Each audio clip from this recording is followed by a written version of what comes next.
David Muir, ABC's World News Tonight, America's most watched newscast. Now streaming same day with all the breaking news of the day on Disney+. Most watched, most trusted. Now on Disney+ every night. Tonight, breaking news: an ICE agent shoots and kills a woman. The chilling images coming in now. Video on social media showing a woman partially blocking a street in her SUV being shot and killed during an immigration-related operation. An ICE agent firing multiple times as she tries to drive away. The alarming video right here tonight, the chaos that unfolded, and what Homeland Security is now claiming tonight. We're live on the scene. Also tonight, the U.S. seizing 2 oil tankers just hours apart. A Russian flag tanker among them, and tonight the new demand from the Kremlin now. And tonight what the Trump administration is now saying about the Venezuelan oil now in its possession. Martha Raddatz standing by with new reporting. The firestorm over Greenland growing tonight. The White House declaring Greenland should be part of the U.S. Tonight, even Republicans on the Hill now pushing back. One calling this amateur hour, saying this is absurd. Rachel Scott live at the White House. Rob Reiner's son, Nick Reiner, in court, and the major shakeup in court just moments before his arraignment on murder charges in the deaths of his parents. The scare on the runway, the passenger jet landing, several tires blowing out. The terrifying landing what passengers were forced to do. 1 year ago tonight, Los Angeles was burning. Tonight, our promise to go back and what we discovered on the very street where we reported from 1 year ago. It is extraordinary, and you'll see it right here.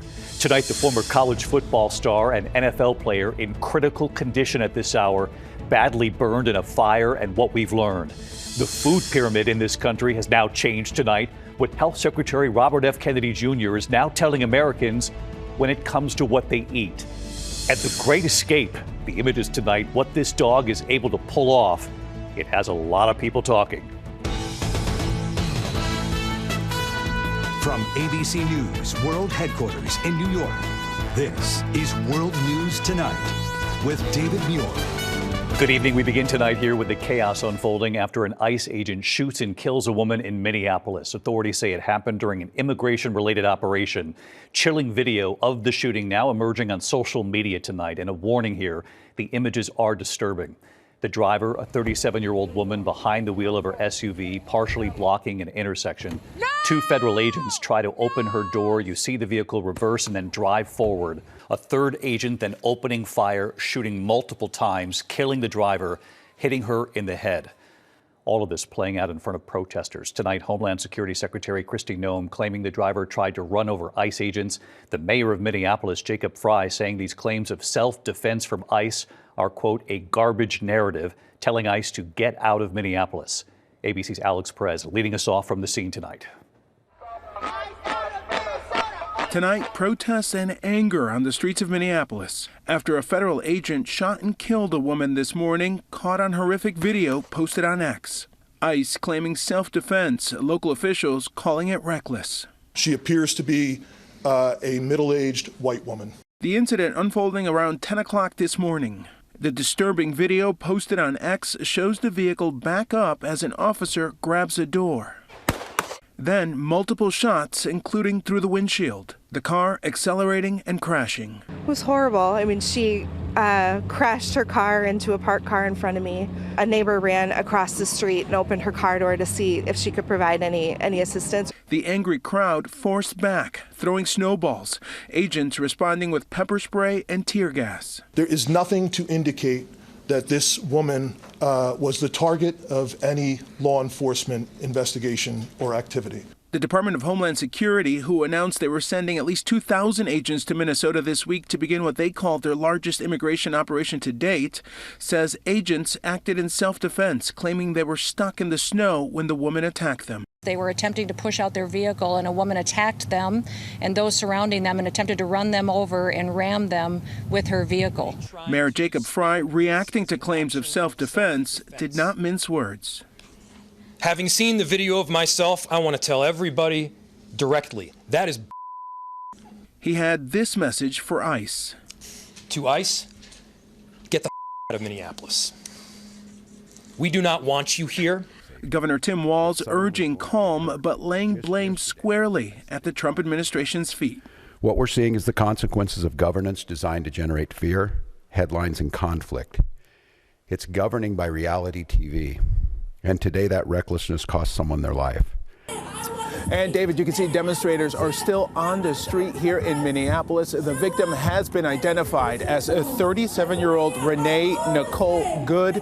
These demonstrators say they plan to stay on the streets until ICE leaves Minneapolis. David? Alex Perez leading us off from Minneapolis tonight. Alex, thank you. Tonight we have learned the U.S. has seized 2 oil tankers just hours apart, including a Russian-flagged vessel, and tonight the new demand now coming in from the Kremlin. Authorities say both tankers are connected to Venezuela's oil trade. U.S. European Command says the Russian tanker was captured between Scotland and Iceland after spending weeks evading U.S. forces. And dramatic video tonight showing an elite Coast Guard team also boarding that second tanker, an oil tanker in the Caribbean. That ship is now being escorted to the U.S. And tonight, what the Trump administration is now saying about the Venezuelan oil now in its possession. Here's Martha Raddatz. Tonight, the bold U.S. seizure of 2 oil tankers accused of transporting sanctioned Venezuelan oil, including a Russian-flagged vessel that had been evading U.S. forces for weeks. U.S. helicopters swooping in during a dramatic pre-dawn operation.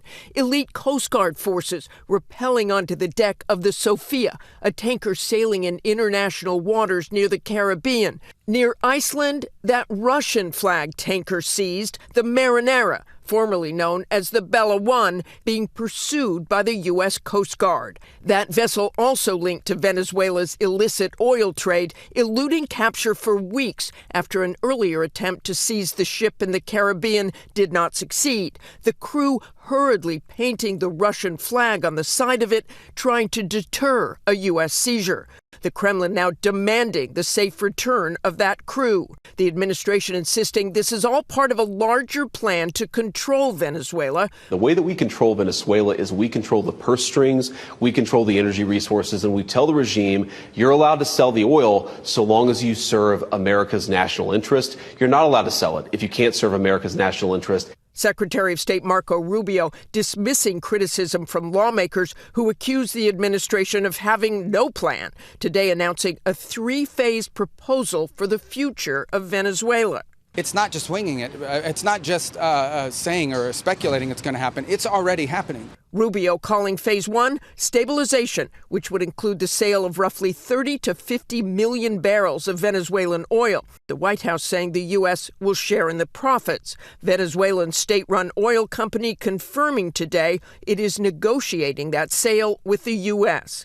The second phase, according to Rubio, recovery, which will open up Venezuela's oil market to American companies and others. The last phase, Rubio says, is transition, though no specifics were provided. Some Democrats tonight blasting the proposal. This is an insane plan.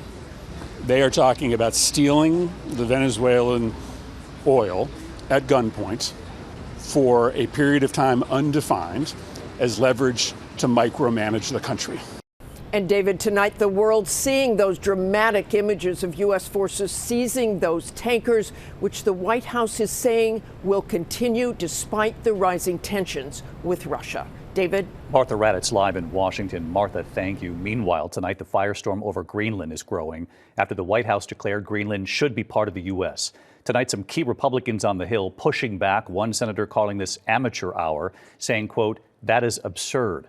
Secretary of State Marco Rubio now says President Trump wants to buy Greenland. So how would that work? Rachel Scott at the White House. Tonight, a growing number of Republicans denouncing the Trump administration's efforts to pressure Denmark, a NATO ally, into handing over Greenland. Republican Senator Tom Tillis attacking one of the president's top aides for declaring obviously Greenland should be part of the U.S. Turning around and making insane comments about how it is our right to have territory owned by the Kingdom of Denmark. Folks, amateur hour is over. Other Republicans criticizing the administration for refusing to rule out using the military to seize Greenland. Senator Mitch McConnell saying using force against an ally would be an especially catastrophic act of strategic self-harm to America. House Speaker Mike Johnson insists taking Greenland by force is not a possibility. I don't think anybody's seriously considering that. And in the Congress, we're certainly not. Tonight, Secretary of State Marco Rubio says what the president really wants to do is buy Greenland. That's always been the president's intent from the very beginning. Secretary of State Marco Rubio has not made it clear how the U.S. would even go about buying Greenland, but Denmark has said Greenland is not for sale, David. Rachel Scott live at the White House. Thank you. In Los Angeles tonight, a major shakeup in the case against Nick Reiner, accused of killing his parents, director Rob Reiner and Michele Reiner, in their home. Nick Reiner's high-profile attorney Alan Jackson abruptly withdrawing from the case just moments before Nick Reiner was to be arraigned on murder charges. Reiner has now been assigned public defenders. In court, Nick Reiner only spoke when agreeing to delay his plea now. His next court date is set for late February. It was 1 year ago tonight Los Angeles was burning. Homes, neighborhoods, entire communities consumed by flames. We were on the scene there for several days and promised then we would go back. Tonight, 1 year later, what we discovered on the very street where I was reporting from 1 year ago. It was 1 year ago tonight Los Angeles was on fire. When we arrived to the deadly apocalyptic scene, and this is how we came on the air. 24 hours into this, you can feel the heat, the smoke, and you certainly can see the flames over my shoulder here. Home after home continuing to burn to the ground. Fire embers sweeping down the street, the flames reaching the ocean. All this is going to be gone. We were on the ground with CAL FIRE Battalion Chief Brent Pasqua. The cars here charred. The charred cars where families simply stopped and got out to escape the flames. These people who were coming down from the hills here decided to give up because the fire was encroaching? Right. The traffic was so bad they figured their chances were better getting out on foot and running the rest of the way out of here. We walked through the darkened neighborhoods there, the smoke hovering above the homes, many still crackling from the flames. An airline passenger capturing this harrowing view out his window. The sun low in the sky over Los Angeles, reflecting a new reality, the most destructive wildfires in Los Angeles history. The largest fire, the Palisades fire, and the horror it left behind. Our team at KABC with the view from above, street after street, burned to the ground. In one neighborhood, we learned of neighbors texting one another, saving them from the flames. This was the house here on the corner that began to burn, and then they alerted everyone down the street to get out of their homes because they knew it was just a matter of time before the flames jumped from house to house, which is exactly what it did. We remember the scope of the damage was difficult to put into words. The cars here in the streets incinerated what's left of sort of the burned out, charred metal frame here, just sitting on the street here. And if you look across the street, there's still some embers burning here. We would learn that many of the families who lived on this street were watching that night. That's how they knew their homes were gone. 1 year ago, we will never forget meeting this husband and father of two, Alessandro Vigilante. Have you seen your house yet? No. He raced to the school to pick up his boys, his wife staying behind to grab their most important documents. I'm sorry. Alessandro and his family lost everything. I think it's impossible for people around the country to look at this and understand the scope of this devastation. Everything is gone. Yeah. But you've got your boys and you've got your wife. Yeah, exactly. Yeah. Exactly. And we figured out the rest. We promised we would go back. And 1 year later, on that same street, we meet up with Alessandro. Alessandro. Hey, David. How you doing? That was a fast year, but not for you, right? Yeah. No. Yeah. Unfortunately not. There was little left. The white picket fence here, huh? Yeah, that's still here. Yeah, but that's it. The only thing that, yeah. He tells me it's been a real struggle. Did the insurance company cover you? Yes, it was. It's not been an easy process. You don't expect to have to discuss anything. It's a total loss, basically looking at every single detail that I can think of, from the handles that you had on the doors to the type of countertops. And again, to me that was mind-blowing, because I'm like, well, when we signed the policy, that's the moment you should have decided whether my house was worth that much or not. Now it's too late.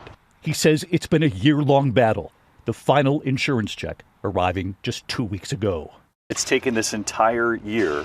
Oh yes. To get the money, the value of the house. Literally, we had the last check like 2 weeks ago. They have decided not to rebuild. They're simply trying to sell the lot, but it's not worth what it once was. It's half of what the bank assessed the value of the lot, not the house, just the lot, just 4 years ago. Half of what it was assessed at Yes. 4 years ago. Yes, just the land. That's a big loss. Oh yes, it's huge. And his is just one family story. There's Liz Jones across the street down the way, standing where her family home once stood. That charred car we showed 1 year ago, it was her daughter's. When you saw us walking past that burned out car, you knew that was your daughter's Yeah, car. absolutely. Yeah. And is that when reality set in? That 100%. So this is it. Yeah, this is it. Liz and her husband are determined to rebuild here, insurance covering it. This is where they raised their family. So where was the front door? Well, that's a great question. I'm going to guess it was like here, maybe? Yeah. And we noticed something else she's been wearing for nearly a year. A year later, you're still wearing the Palisades. Of course. The numbers are staggering here. Nearly 24,000 acres burned here in the Palisades fire alone. Nearly 7,000 structures, most of them homes. We're back here on Hartzell Street where we were standing just 1 year ago, and you can see home after home wiped from the earth. For the families who live here along this street, the last year has been a struggle, deciding how to rebuild here. The struggle for Alessandro, for Liz, and for Preston and Kelsey Hayes, who have 2 young children. Hi. Hi. Hi. Are we the first visitors to your new home? Yes, welcome. They are rebuilding here. It was 1 year ago, wearing protective gear. They wondered if they would ever come back. Were you concerned at all about the soil and what might be contaminated from the fires? Yeah, for sure. And the tests, you did do the testing and you felt reassured by the tests? Yes. Yeah. But 1 year later, as they look out across their neighborhood, they know the reality. It's been really eye-opening, right, to learn who's coming back and then who's going to just move on. Yes. Liz is still down the street, but Alessandro and his family next door, they're not coming back. We want the community to be the same. I don't think it will be, unfortunately. They know that Alessandro and his family are moving on. I know this has been taxing on the family and on the marriage, too. That's part of the layers of going through a disaster like this, isn't it? Yes, unfortunately, yes, very much so. And when you look at this,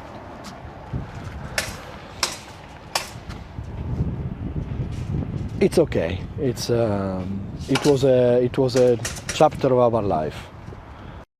A chapter of their lives, so brave and candid a year ago and candid a year later as well. The extraordinary strength of the families who survived those fires. It's quite something. When we come back here tonight, the scare on the runway, the passenger jet landing, several tires blowing out, the terrifying landing, what passengers were forced to do.